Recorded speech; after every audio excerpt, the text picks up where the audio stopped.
Gibson is absolutely unapologetic.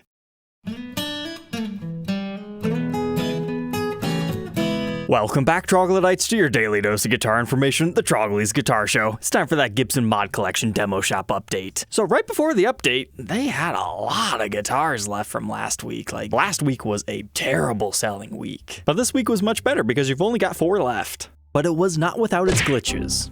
So when it first updated, it looked something like this. Immediately, this gear catches my attention. And I knew I had to buy this thing. SG Custom in Grifter Glimmer Gloss. And it wouldn't load on the screen. All I could see was the photo right here, so I hesitated, thinking, okay, it's simply because they just uploaded this stuff, it's gonna take a little bit longer, I need to refresh it. So I hesitated 4 or 5 seconds, and I knew deep down in my head, I just cost myself this guitar. So I add it to my cart, I start checking out, I have to type all this stuff in, and then by the time that was done, Gibson being unapologetic here. It's great that their system's now working and won't allow multiple orders for the guitars, but come on, Gibson. Someone clicked faster than you. And we ran out while you were checking out. Like, this just makes me feel bad.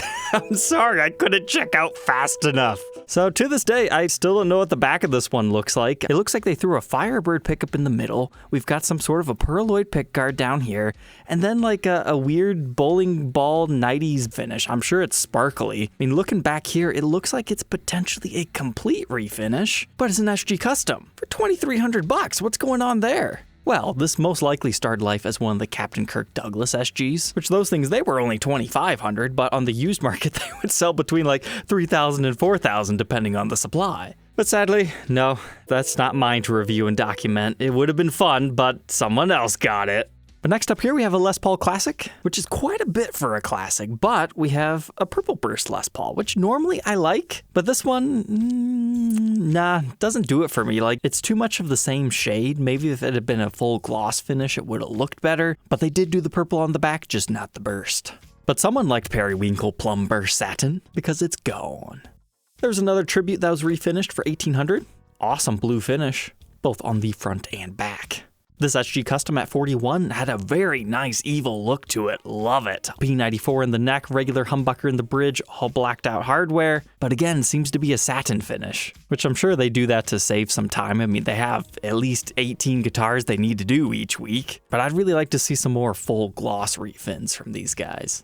But check this SG out. I am shocked it didn't sell instantaneously. I mean, sure, it's $3,900, which is a bit much, but at the time of recording, it's still available. I mean, this thing has sat here for a day or two. But it's dark cherry burst, it's a flame top, which you don't normally find on SGs. The color combination works extremely well. Would have been even cooler had they given it the widowed treatment, like red Gibson logo and the crown. Look at that, it's a reverse stinger, so that's the original finish right here. They masked it off and then painted the rest black. I'm not even entirely sure what this started life as. That had to have been a made-to-measure to have the flame top like that. So probably something like this, but then you have the made-to-measure premium, so it's probably at least $5,500 would be my guess if you wanted to custom order that from Gibson. There's no reason that this should not be selling for $4,500. But anyways, next we have Downriver Les Paul Custom. It's for $6,200, and honestly, I can't exactly tell what this is. Is it a metallic blue with a perimeter burst on it, or is it all blue and it just depends on the angle?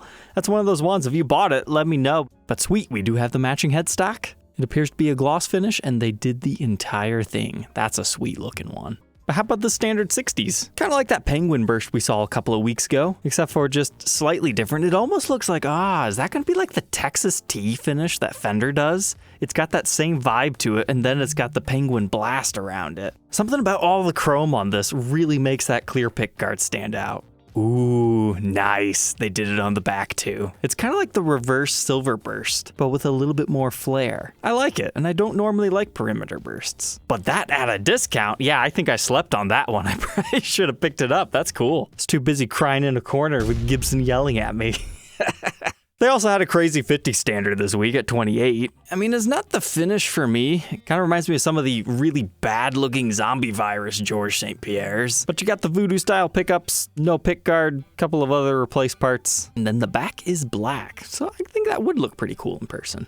This 60 standard had a similar glitch as that SG, never updated. Okay, so this one updates, of course. But at first, we couldn't see it. Wow, that's a looker too. You've got the spoiler on it, so the Bigsby's nice and easy to use, but that really reminds me of like a Slash model right here. The gold looks great. Then you've got the natural back and sides. That was an interesting one. There was a Lefty SG Standard. Not much to really talk about on this one, except for it just looks like one of the cheaper tributes because they put those zebra pickups in it. Nothing fancy on the back. There was a confusing Les Paul Classic. It's a nice dark cherry sunburst. That's the best way to do bursts. It's got all the cool wood grain, but 1, 2, 3 knobs. So it's the output jack, but what's at our output jack? Oh, an on-off switch. So I would assume it's a kill switch, but just not the fun kind. It's just like on and off. And yep, I'm right with that guess. There was a standard 60s at 2300. It looks similar to that one we looked at just a bit ago, but nowhere near as cool. And then this thing was really confusing too. $2,400 labeled as Les Paul Demo Pro. There's no such thing as a Les Paul Demo unless you count this one, the demo pickup guitar. And this certainly did not start life as one of those, but it's kind of like that custom, just a nice dark blue color. So that's very recent. So is that a new model coming out, the Demo Pro? Doubt it, but we'll see. This one was also kind of tempting to pick up because I want to review one of the classic lights, but it was an AMS exclusive. You can't see it from here, but it is a thin body Les Paul, kind of like the Les Paul custom lights. You can check out these reviews if you need to learn more. If you're not familiar with those, but you are SGs, they're about as thick as an SG. I mean, this isn't my favorite color combination in the world, but it made it different from all the other ones. And I'd say the headstock looks pretty good match in there, but they didn't do too much on the back. So that wraps up the mod collection. Some interesting stuff this week. But now let's kick into a different gear, the demo shop. But we'll actually start with the European side. Sorry, there was nothing really interesting to talk about. I mean, this was an okay price, but there was nothing that fascinating unless you were a lefty. But on the US side, we have this tribute in satin finish, and I might say, what's interesting about this? This photo. It's so jarring because you look at all these other ones, usually they're pretty good at getting them nice and straight, but this one is slightly askew, so it got my attention. But on top of that, I like the figuring on the back of this mahogany. It looks like maybe a little bit of a chatoint effect to the neck. But this classic was stellar. It might be a satin refinish, but whatever they did really enhanced the wood grain here. Gave it kind of a burl vibe. This would be a great chuggy chug guitar. And it's got that whole no Les Paul model silkscreen thing going on too. And apparently it got scratched up by somebody's shirt button. And comes in a gig bag. Whoa, why? It's a classic. Give it its case back. This thing just makes me upset. So I recently got one of these. He just recently unboxed it and I said, I don't think I want to review this one. If mine would have looked like this, I would have, because that's a nice top. I prefer the darker edge borders, whereas what I got was like really light. And that doesn't make it a bad example, it's just personal preference. This thing, I would have been happy getting that. They had one of them buttercream customs, $4,000, not too bad, because they charge a premium for these white finishes nowadays. There's another one of those 57 customs at a pretty good price, $5,400.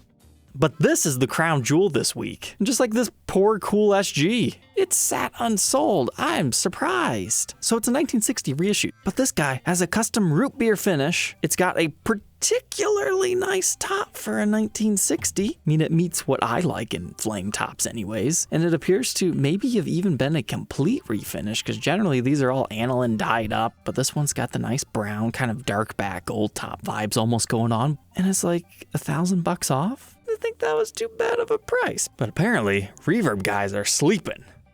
Next, there was a left-handed 50 standard done up in rose-tinted sunburst. Great discount, somehow still available. No lefties wanting a custom finish. I don't necessarily blame them. I mean, it's cool what they did here, but at the same time, not quite special enough. But it is kind of cool to see how they just literally finished over top of a different color. So this back might not look like too much now, but as you start to wear through it and expose the other finish, I mean, that could be cool then. And then why am I showing you this average everyday 68 style SG? It has to do with a defect. It's from late 2020, and we've got this, I'm not sure, like sometimes you can see that in the light on normal guitars, but it's not this extreme. It just seems like it wasn't evenly planed, or the lacquer really sank into the wood grain or something. Now moving on to the sold listings, if you're gonna get a tribute, you might as well get a cool one. And this one had some interesting wood grain and a little bit of flame. Maybe even a little bit in the neck, a little hard to see.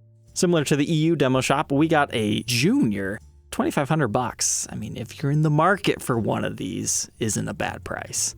It had a 335 in vintage ebony. At least the neck is gloss. I think the body might be as well, which I find hilarious because I would spec a guitar like this just because it's the opposite of what most people would want. You would want the gloss top because it's beautiful, and then you'd want the satin neck because it's a little bit faster for some guys that get sticky hands. But no, this one breaks the mold, and I give it my seal of approval. This thing was sweet too. Double gold 54 Les Paul standard. It's a wrap tail piece, and you've got the black plastics, which you don't normally see on a gold top, but occasionally you do. But it just transforms the look of them. I love it. Matches the headstock veneer. Everything looks so good when a gold top gets black plastics. This Access custom was done up in Silverburst. I just thought it was cool to see that they still did the teardrop shape back here despite having the comfort carve, which normally scares the custom shop off from doing stuff like that. But I would say they pulled it off okay. I mean, they didn't quite get the burst right here. Seems to have like faded or something, but that was a good pickup for someone. And then this thing was modified for the sake of modification. It's just one of the 50 standard P90s, but they put black covers on it. But this one, I just think it looks goofy. They put a dog ear P90 in it, which if you ever want to revert that back, you're going to be left with these screw holes. And lastly, we have not seen a non-reverse Firebird in the demo shop for a while. So I guess if you're in the market for one of these, it has an interesting tale behind it. All right, Troglodytes, I hope you enjoyed tonight's episode. Don't forget to like, comment, and subscribe, and I'll catch you tomorrow on the next episode. Take care.